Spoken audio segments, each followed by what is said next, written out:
hated Fox News for a long time, and I can't say that I disagree with them. Fox is just as bad as the rest of them, but it's really quite hilarious when you look at the vaccine itself, which is emergency use authorization, meaning that there is no viable treatment known for the COVID infection, supposedly, even though there's a 99.8% survival rate, which and many of those who've been infected uh, recovered on their own, so no treatment was administered or no recorded treatment on a lot of them. Um, However, some of them were hospitalized, were treated, sometimes with hydroxychloroquine, sometimes with ventilators, sometimes with steroids, sometimes with ivermectin, and they recovered. But for some reason, those are not considered viable treatments by the FDA or the USDA, whoever makes that decision, the NIH, the CDC. I don't know exactly. There's a smorgasbord, I think. I don't know. There's so many different 3 or 4 letter agencies that have their hand in this. I don't know who has the final say. I think it's the FDA, might be the CDC that sets the treatment protocol. I think it maybe is the CDC. Um, if if it's that high of a recovery rate, and many of those people um, have been treated in the hospital and recovered, one would think that whatever treatment they received is a viable treatment for COVID, meaning that the emergency use authorization would go away for these vaccines and they would have to go through the standard procedure of approval, meaning years of testing. And I would say at this point, there's, as far as the short term risks of the vaccine, there's very little, it seems to be.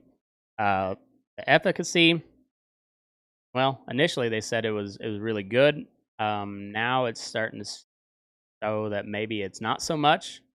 In particular, yeah, against the Delta variant, the efficacy doesn't seem to be as high. And one of the big concerns about it all is that these companies are shielded from any legal responsibility. Um, Fox News can get sued for spreading misinformation, but if you die from the vaccine, you have no legal recourse because, well, that's just not part of the deal anymore. Uh, all these companies are shielded from any legal responsibility, but Fox News saying that they don't trust the vaccine, that can get you sued. But not if you experience any side effects or sickness or anything like that. Nope. No legal responsibility from Pfizer or Moderna or Johnson. And no viable treatment, even though we have a 99.8% survival rate of the COVID virus. For some reason, none of these treatments that apparently have worked in the past, none of those are considered a viable treatment. Weird. Um, you're gonna have to push back against all these. Like, mark my words, they are gonna push for more lockdowns. They're already pushing for more mask mandates in certain places, and that the whole threat of a COVID vaccine passport, the real thing. I don't see the government pushing for it quite as hard anymore, and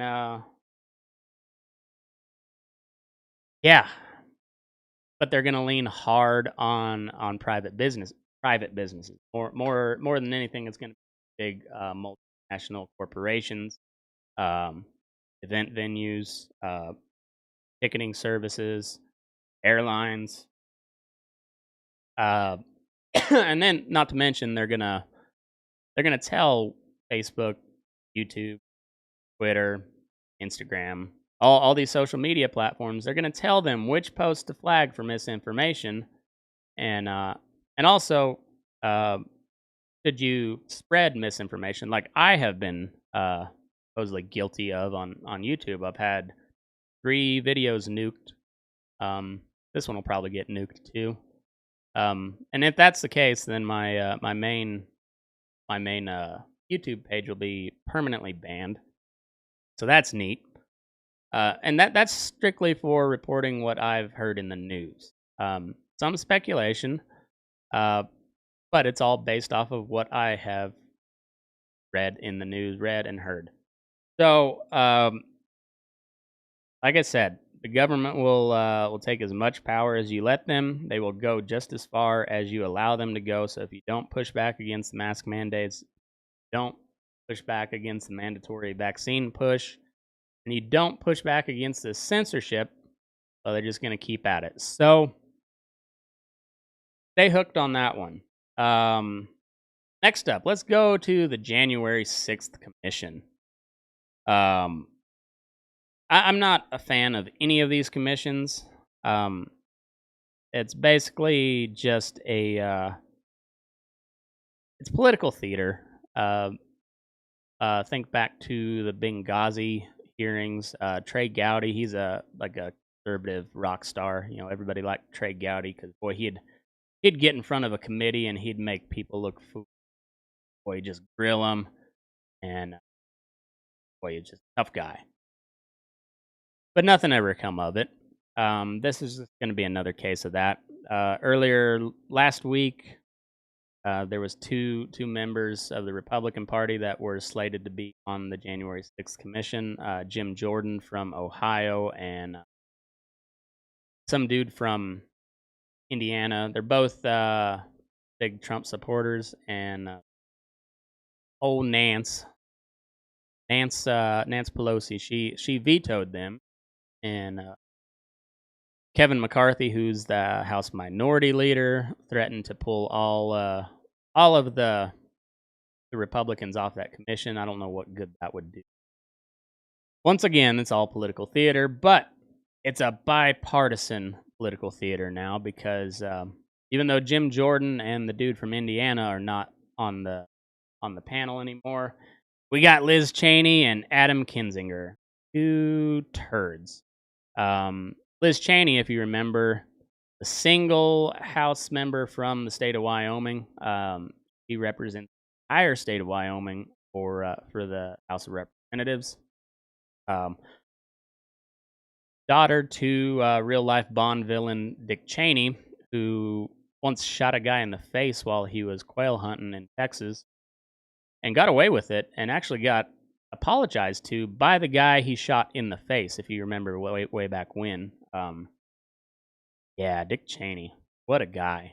But Liz Cheney, his daughter, sole representative in the House of Representatives for the state of Wyoming, was censured by the state GOP party. She was also stripped of all committee or leadership positions within the GOP. Well, she has been a long-time opponent of Donald Trump and the whole MAGA movement.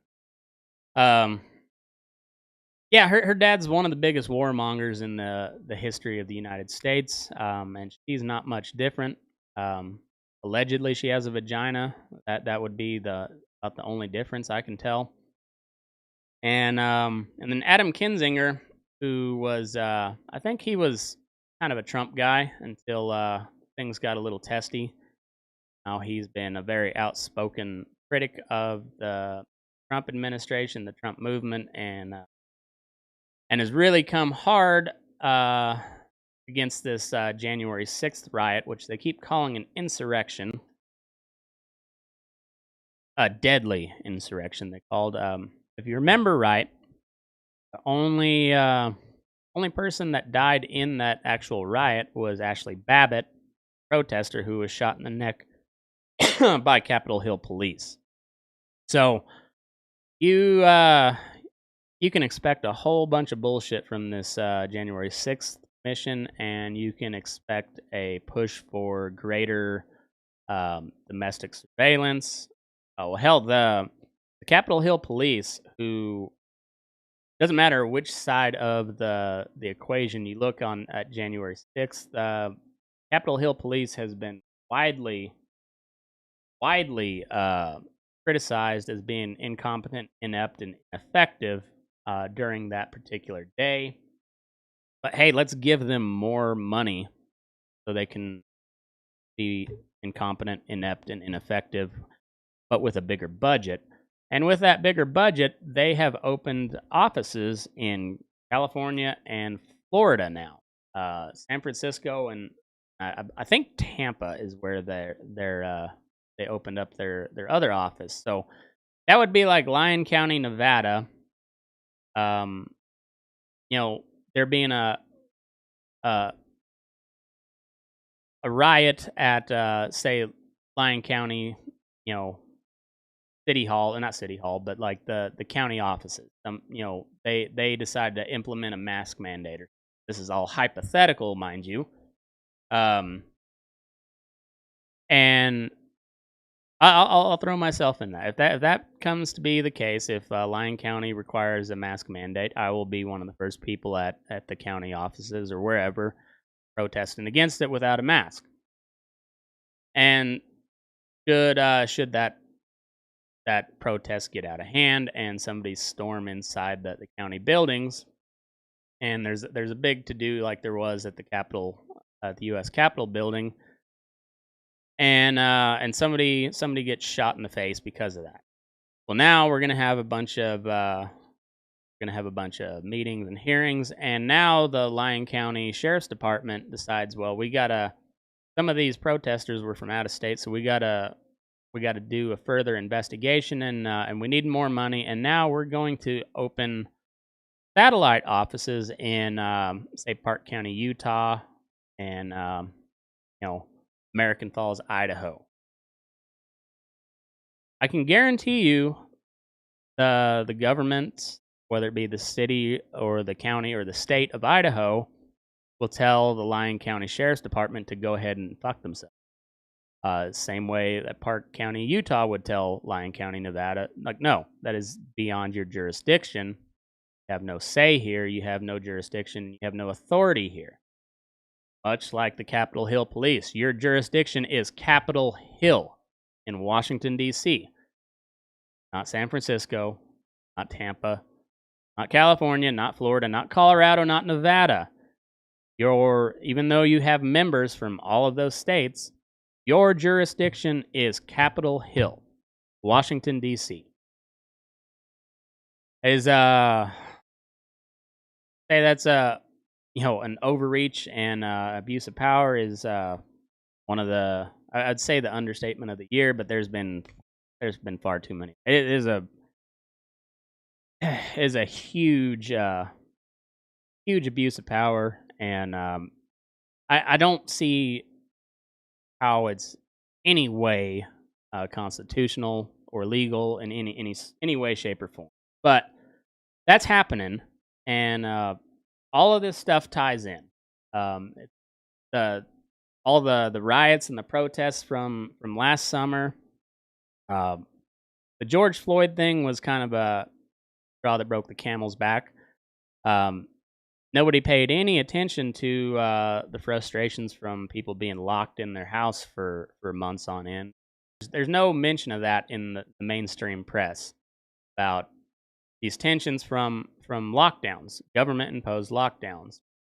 But all of that plays a factor. So this the vaccine misinformation push, the censoring on social media. If you get censored on social media, I guarantee you, I'm on some sort of list because got 2 strikes on my YouTube channel for spreading medical misinformation. And it's really weird. This it's not it's not weird, I guess. When you really think about it, you look at the amount of money that is being made by these big pharmaceutical companies with this vaccine, and they're selling the vaccine to the government. Most of these, from what I understand, all these vaccines have been free of charge to the person that gets it. But as we know, nothing is ever free. Uh, they sell these vaccines to the government distributes them, and Pfizer alone made $32 billion profit in the first quarter of 2021. $32 billion. So just shy of $11 billion a month uh, with this vaccine. Say that there's a financial incentive to push this vaccine is again, one of the biggest understatements of the year.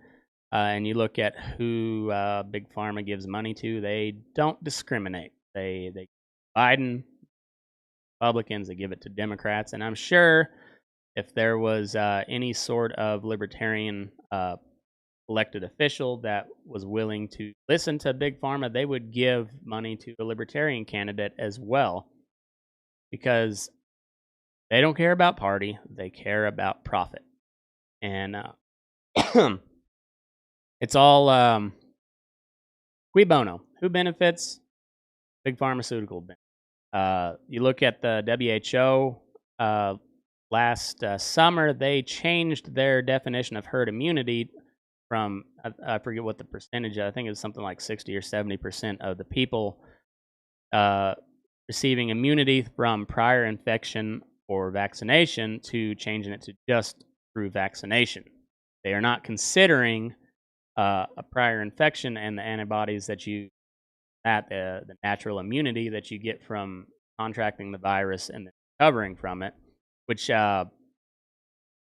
don't quote me on this, but from what I understand, the immunity that you receive from recovering from an infection, natural immunity as it's called, is far higher than what the immunity would be from a vaccination.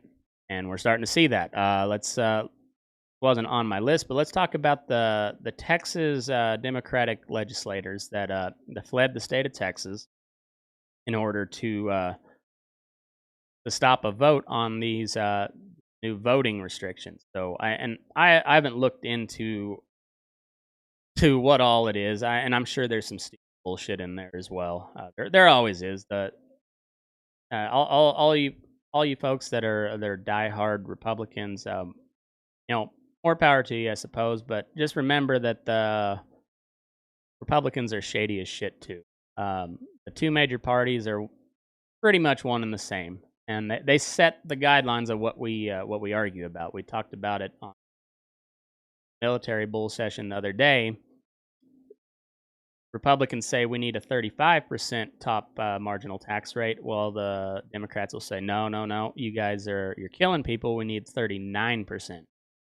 And then they just gloss over the fact that at minimum, if you make $400,000 a year or whatever, that top marginal tax rate, you're paying 35% minimum in tax to the federal government. What did the federal government do to earn that? Well, absolutely nothing. They're just taking it. Said they can. No discussion about maybe dropping that down to 10% or getting rid of it altogether. No, we're going to argue and we're going to fight like cats and dogs, whether it be 35% or 39%. Those are the acceptable boundaries that we can argue about. And that's kind of what this whole vaccine has turned into. We completely threw out the argument that you have a right to choose whether or not to get a vaccine, and we've changed the definition of what herd immunity is, where natural immunity no longer plays any factor into whether or not you have immunity. Natural immunity is no longer a thing. You just have to be vaccinated. And never mind the fact that these vaccines, when did they get approved for emergency authorization, or when were they ready? It was like 2 days after they called the state of Pennsylvania for Joe Biden.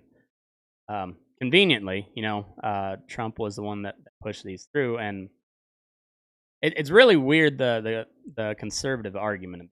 They're you know Trump did such a good job at developing this vaccine, but I don't trust the vaccine because Biden told us now that we have to. But on the flip side, during the campaign, Kamala Harris, the VP, Vice President Kamala Harris, said on camera that she wasn't going to take the vaccine if Donald Trump told her to. Now, I mean, man, you are killing people if you don't take the vaccine, and you're spreading misinformation if you are skeptical about it at all, and you hate science. You science denier, and you're an anti-vaxxer.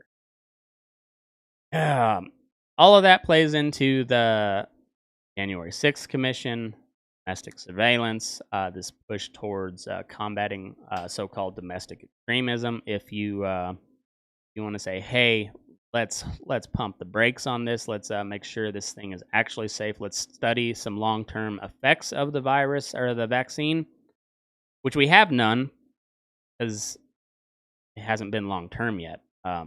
Said they first said this thing is ready to go in November. So what's that now? 8 months? 8 months that this vaccine has been around. So if you can tell me that there's no long-term side effects, you're either talking out your ass or you have traveled into the future, been able to see, because we don't know long-term effects. But hey, never mind that. And by the way, cannot sue these people if there is long-term side effects because government said we're waiving all all accountability. What's the word I'm looking for? All liability from these pharmaceutical companies, who, by the way, have the money to pay any lawsuits that they should they be held accountable, or they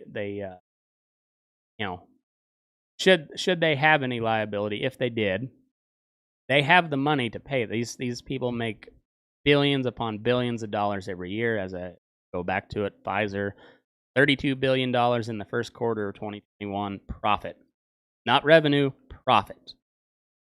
And saying that is extremist remark. It is misinformation, and I won't be surprised if this video gets flagged and pulled down to YouTube, and that will basically seal the fate of the Burning Daylight main page on YouTube. That'll be permanently banned. But fuck them, right? And I guess on a more positive note, I don't know how positive it is. Does not look like Caitlyn Jenner is probably going to win the gubernatorial recall race in California. As you know, Gavin Newsom he hasn't been fully recalled, but the number of signatures to trigger a recall election has been met, and that will be happening. Caitlyn Jenner is on the ballot, and now conservative talk show host Larry Elder is actually on the ballot as well. He applied for filled out his paperwork and was denied due to a law that was passed here recently in the state of California during the Trump administration, all relating back to Trump's tax returns. And basically they said that you have to disclose your tax returns to run for president. That law got struck down by the California Supreme Court. However, they said it did apply for state elections, and they told Larry Elder that he was not eligible because he redacted something or whatever, something to do with his tax returns. He appealed, and the California Supreme Court overturned that, and so now he is on the ballot, which is a good thing. I don't know exactly what his policies are. He's probably not great, but better than Gavin Newsom, and hopefully, latest poll shows that he is He's um, he's like the front runner is on the Republican side. So we'll see how that goes. I don't know how California is going to vote. I know there's a lot of good folks in California. Uh, they're typically not heard as often, and we'll see how that goes. But Larry Elder being on the ballot is a good thing. And here is one last article before we close out. It's this is from Reason.com, Reason Magazine, and let's go up to the state of Maine and take a look at that. So, Maine voters to decide on constitutional right to food. So, this is a ballot initiative to amend the state constitution, whether or not you have the constitutional right to grow your own food. This one's a little messy, from what I understood, so we'll just go ahead and read this article. Maine voters are set to decide this fall on whether to enshrine a right to food in the state's constitution. The Portland Press-Herald reported this week, asked the state would become the first to guarantee such a right. So this article was from the 24th, so Saturday, right? Saturday. The proposed constitutional amendment, sponsored by Senator Craig Hickman, Democrat from Winthrop, an organic farmer, will ask voters if they favor amending the Constitution of Maine to declare that all individuals have a natural, inherent, and unalienable right to grow, raise, harvest, produce, and consume the food of their own choosing for their own nourishment, sustenance, bodily health, and well-being. Hickman's previous efforts to add a right to food amendment to the state constitution column fell short. The current proposed amendment is proving controversial. Part of the controversy over a right to food is that people don't agree on the terms. For example, some experts define a right to food as demanding that one's food be adequate, available, and accessible. Others contend that a right to means a right to discounted food. Either of those interpretations amounts largely to a positive right, basically a mandate that someone else provides you with food. Others, the author included, think of it as a right to food as a negative right, which people have a right to provide sustenance for themselves and others free of government interference. If that's the case, that's a great bill.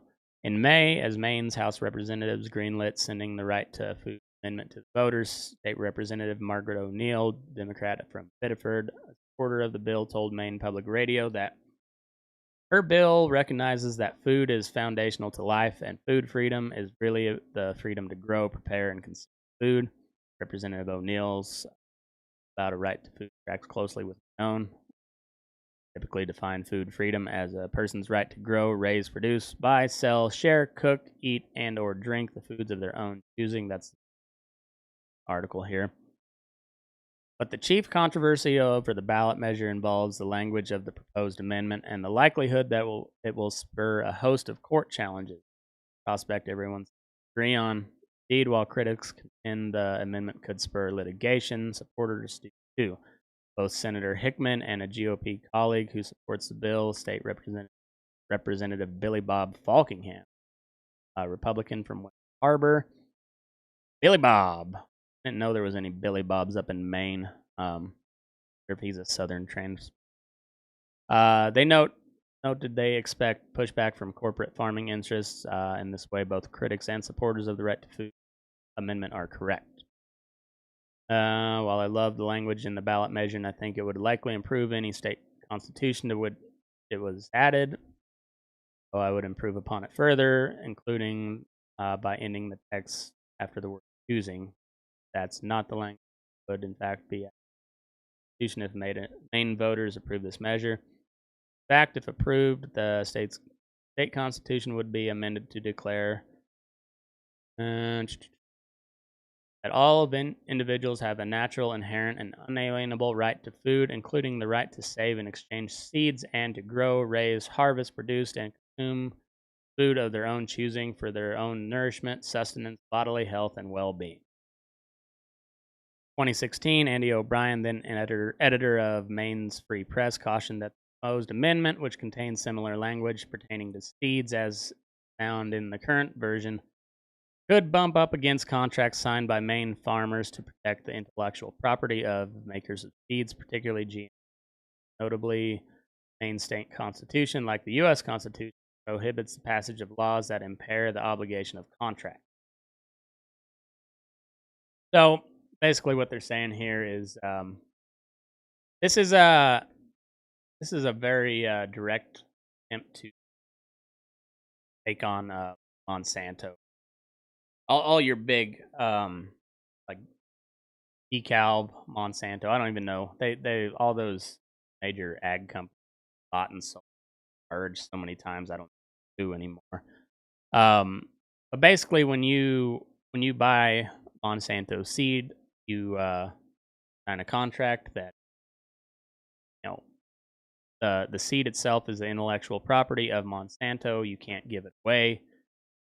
Um, and there's a whole lot of stipulations that with you seed and this particular amendment, should it pass, will bump up against and be in direct conflict with those contract with the corporations. And let's face it, should it get challenged, most likely they're gonna rule in favor of Monsanto and others. Um, the idea behind this is really really good. Basically, it's gonna make it easier for you to just farm ranch as you will in the state of Maine without fear of government interference. How they're going to rectify that with the contractual obligations, I don't know. But the more movements you see like this is good for it's good for agriculture. It's not going to be particularly good for corporate agriculture, which is so you're going to expect Farm Bureau and and Monsanto and a lot of these big ag corporations fight this because well, their economic interest to do so. Um, but should it pass, I think it's going to be a windfall for a lot of different states, and you're going to see. I think you're going to see more constitutional amendments like that, and overall, that's a good thing. The more power that each individual state takes back from federal government, and more they give power back to the people of that state, that's a good thing. It's called nullification. We've seen it with gun laws. Many different states and counties have declared themselves Second Amendment sanctuaries. Seen it with marijuana legalization here in Nevada, California, Colorado, Washington. There's, I think, over half the states now allow for medical marijuana. That is in direct contrast to federal law. Marijuana is still a Schedule One controlled substance, meaning it has no medicinal value, which is bullshit. It has been proven whether you like weed or not. There's been study after study after study that shows the medicinal benefits of marijuana,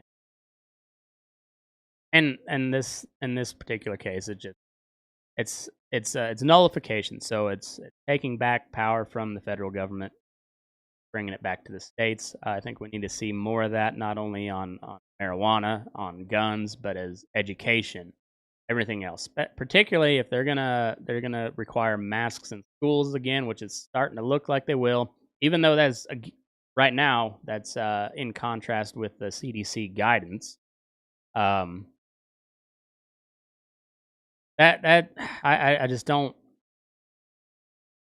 see how people continue to go along with that. I the one of the main reasons that we started homeschooling was over the mask mandate. My daughter was 5 years old at the time, and not going to make her sit in a classroom for all day every day with a mask on.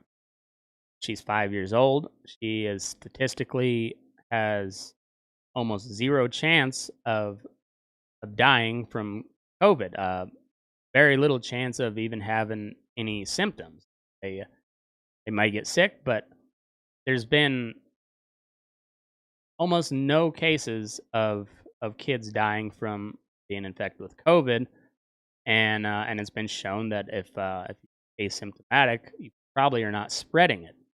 So the masks, nothing except it harms their health because they're breathing in their own hot reused air all day, every day. So it's time to take back the power from those above us. Nullification is the answer on that. Um, More and more counties that declare themselves, like Lyon County, Nevada, where I live, just here recently declared themselves that we declared ourselves a constitutional county, meaning that we're not going along with unconstitutional laws. How far they're willing to take that, I don't know. But it's a step in the right direction. We've seen it all over the country with gun laws, and we need to start doing it with COVID mandates and education, and eventually with taxes. The big thing is the government cannot function without our money. They can for a little while. They can print more. They do it. Done it a lot. Inflation is up. Big surprise. And for all the people that are getting on Biden about it now, I mean, well deserved. He deserves it. However, how many stimulus bills were passed under Donald Trump? None of those stimulus dollars were paid for. They created that money out of thin air, and we're seeing the repercussions of it now with inflation. They say is at 5%. Here's the thing about inflation: as soon as you create the more money, that is when the inflation happens. We don't see it down the line till later on. All the banks and these hedge funds and big corporations, they see the windfalls of that influx of money right away, and then they have time to get out and they come out ahead of the deal. In the meantime, price of eggs goes up, price of fuel goes up, price of vehicles go up, the price of everything goes up because your dollar is worth less because they put more of it into circulation and there's nothing backing it. Only thing that holds the U.S. dollar up is every barrel of oil traded on the world market is traded in the dollar, and that's why we're continuously involved in the Middle East. Our currency is not backed by anything other than the sale of oil, dollar. So should OPEC shut us off, which they're probably not going to do because we'll come bomb these countries, Iraq, Iran, Syria, Libya, all these countries that we've been involved in. Yeah, that's the reason why, because it's all about the petrodollar, meaning that every barrel of oil sold throughout the world is bought and sold in the U.S. dollar. And the more U.S. dollars we print out there, the less those U.S. dollars are worth. And eventually, that system cannot last. It will collapse. I don't know when. But the more money you print, this infrastructure bill that they were trying to get passed was something like $2 trillion. That's as of just a couple of years ago, 2019 in particular, the U.S. federal budget was $4 trillion, give or take. $4.5 trillion. They're wanting to spend $2 trillion just on the infrastructure plan. The Republicans are fighting it, because they claim to be small government. However, they just passed the defense bill through committee, passed 25-1 with old Lizzie Paleface, with Warren being the sole person that voted against it. But not only that did they pass that budget through committee, they passed a bigger budget than the Biden administration was asking for. He was requesting $715 billion, and they passed a $740 billion, and almost unanimous. When it goes to the floor of the Senate, it'll probably get past 90 something to 5 or so. I would bet Elizabeth Warren, Rand Paul, Bernie Sanders. I would imagine that they're going to vote against that, but by and large, it's going to pass with overwhelming support, near unanimous. I guess on one final note, good good note. There's been a bill introduced by Mike Lee, Chris Murphy of Connecticut. He's a pretty liberal Democrat, and then Bernie Sanders of Vermont co-sponsored a bill to basically take back the war powers from the executive branch and put it back in the hands of Congress where it belongs. Meaning that should we go to war, it has to be have to have a declaration of war by Congress, and it repeals the War Powers Act of '73. I don't expect it to go anywhere, but it's once again it's a step in the right direction. Um, putting a putting a kibosh to you know out of control executive branch, and taking the power away from the president to just unilaterally declare war on the sovereign nations. We'll see where that goes. I don't have a whole lot of high hopes in it, but it's sounds good. Hopefully, it goes somewhere. Ah, the shit show, folks. It is an absolute shit show out there, but hopefully, this helps you make a little better sense of it all. You're not paying attention. They're gonna run right over the top of you. They've shown it over and over again. They only take what you'll allow them to take. So don't allow them to take your freedoms, and fight back against tyrannies. On that note, I hope you learned something. Hope it wasn't all bullshit for you, and keep tuning in. Make sure you go check out all the social media pages, and we got some cool giveaways for the Patreon group this month. We got a horn cap and a silver money clip from Tracy Morrison out of Chelsea, Oklahoma. Really good guy, supporter of the show, and does really awesome work. I'll post some pictures of those here later. But if you'd like to be entered in that drawing, go to patreon.com/burningdaylight. Sign up there, and you'll be entered. And other than that, we got an interview on Wednesday coming out with Buster Frierson, and we'll have a bull session on Thursday. Got a lot of cool interviews coming up, and big things happening. So keep tuning in. I appreciate y'all, and move your ass. Burning Day.